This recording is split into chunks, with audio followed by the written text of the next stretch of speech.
안녕하세요. 임예지 한지호 팀입니다. 저희 팀이 선정한 주제는 일체형 드라이기 고데기 연료체 유동 해석 설계입니다. 목차는 다음과 같이 선정 배경, 설계 소개, 설계 과정, 확인과 검증, 설계 결과 순서로 발표하겠습니다. 주제 선정 배경입니다.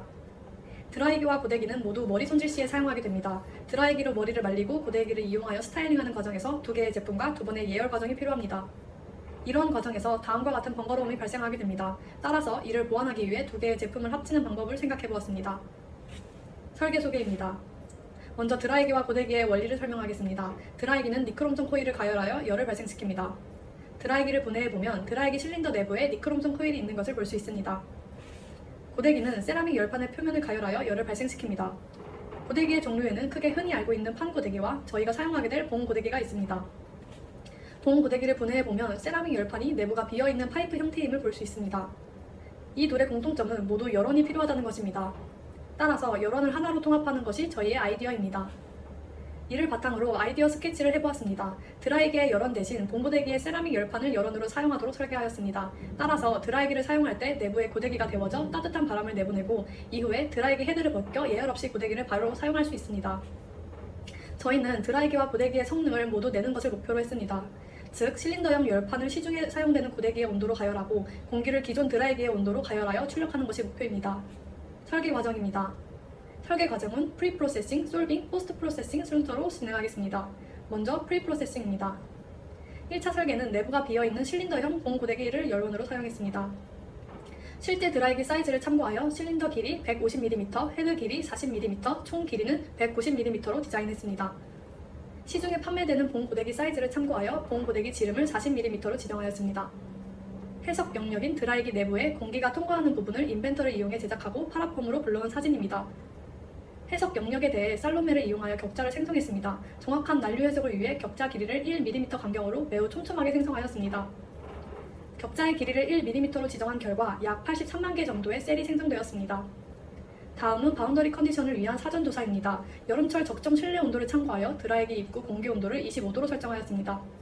다음과 같이 시중에 판매 중인 봉 고데기 온도를 참고하여 열원의 온도를 200도로 설정하였습니다. 유튜브의 노서치 채널을 통해 다양한 브랜드에서 판매 중인 드라이기에 관한 자료를 얻었습니다. 이를 통해 얻은 드라이기 평균 유속은 8.7m/s입니다. 앞서 구한 드라이기 출구의 평균 유속을 이용하여 질량 보존을 적용해 보았습니다. 공기의 밀도 변화가 매우 작다고 가정할 때 입구와 출구의 평균 유속의 비는 면적의 비와 반비례해야 합니다. 입구의 출구의 면적의 비는 2.17 정도였고 이를 통해 입구 평균 유속은 4m/s로 계산되었습니다. 다음으로 바람 출력 온도 측정입니다. 이를 통해 얻은 평균 출력 온도는 약 89도입니다. 따라서 저희는 일체형 드라이기 고데기의 목표 출력 온도를 80도에서 100도 사이의 값으로 설정했습니다. 앞서 구한 값들을 통해 경계 조건을 설정하였습니다. 속도의 경우 입구에서 4m/s로 균일하게 들어와 출구에서 제로 그레디언트로 출력된다고 설정하였고 벽면에서는 노슬릭 컨디션을 적용하였습니다.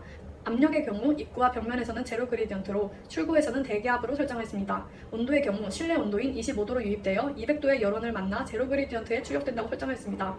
표에서 사용된 인렛 아웃렛 조건은 제로 그레디언트와 유사한 조건으로 역류 시 오차를 줄이기 위해 파이프 유동에서 자주 사용되는 경계 조건입니다. 다음은 솔빙입니다.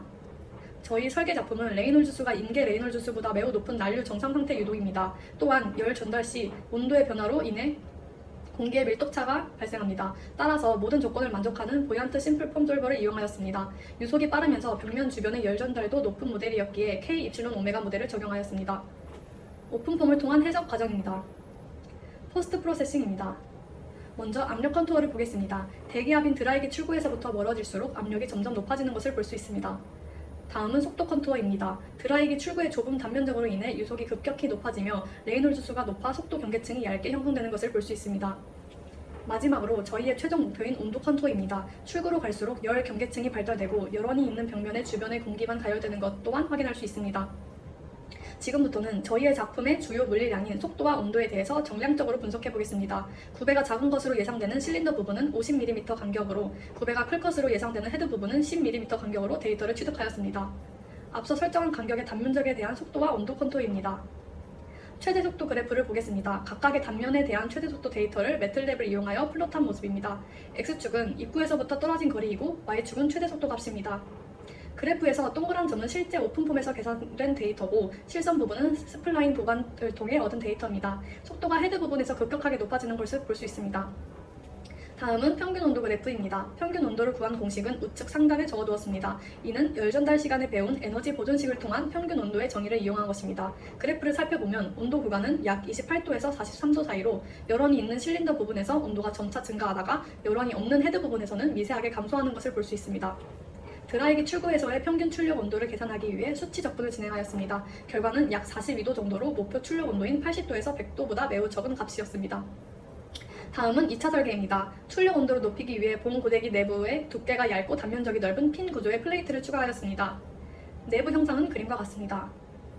앞서 진행한 방식과 같이 해석을 진행하여 다음에 온도 컨투어를 얻었습니다. 벽면 주변에 공기만 가열되었던 케이스 1과 달리 실린더 내부에 열원을 추가하여 내부에 공기까지 가열되는 것을 볼 수 있습니다. 평균 온도 그래프를 살펴보면 온도 구간은 약 35도에서 90도 사이인 것을 볼 수 있는데 기존에 비해 전체적으로 온도 분포가 높아진 것을 확인할 수 있습니다.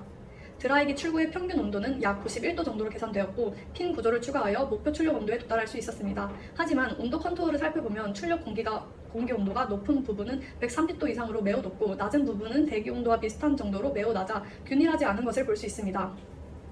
온도 분포의 균일함을 계산하기 위해 3차 설계를 진행하였습니다. 기존의 케이스2와 달리 플레이트를 90도 회전하였습니다. 그림은 해석 영역인 내부의 형상입니다. 해석을 통해 얻은 온도 컨투어는 다음과 같습니다. 우측의 그래프를 살펴보면 평균 온도의 경우 케이스2와 매우 유사한 것을 볼 수 있습니다. 출력 온도 또한 약 91도 정도로 케이스2와 비슷한 결과가 나왔습니다. 이는 목표한 출력 온도의 범위에 해당합니다. 또한 핀을 90도 회전함으로써 온도 분포의 균일성이 매우 개선된 것을 확인할 수 있습니다. 확인과 검증입니다. 저희 설계에서 가장 중요한 물리량인 속도와 온도에 대해서 다음과 같이 격자 길이 1mm부터 격자 길이 2mm까지 총 4가지 케이스에 대해 그리드 디펜던시 테스트를 진행하였습니다. 각각의 격자 사이즈에 대해 얻은 최대 속도 데이터를 스플라인 보관하여 플롯한 그래프입니다. S축은 입구로부터 떨어진 거리이고 Y축은 최대 속도 값입니다. 격자 사이즈를 점차 줄여나갔을 때 격자 길이 1.2mm에서 1mm로 넘어가는 시점에 그래프의 변화가 거의 없는 것을 확인할 수 있었습니다. 따라서 격자 길이를 1mm로 지정했을 때 나온 속도 값은 수치 해석적으로 타당하다고 판단할 수 있습니다. 같은 방법으로 온도에 대한 격자 이존성을 확인해 보았습니다. 속도와 마찬가지로 격자 길이 1mm에 대한 온도값 또한 수치 해석적으로 타당하다고 볼 수 있습니다.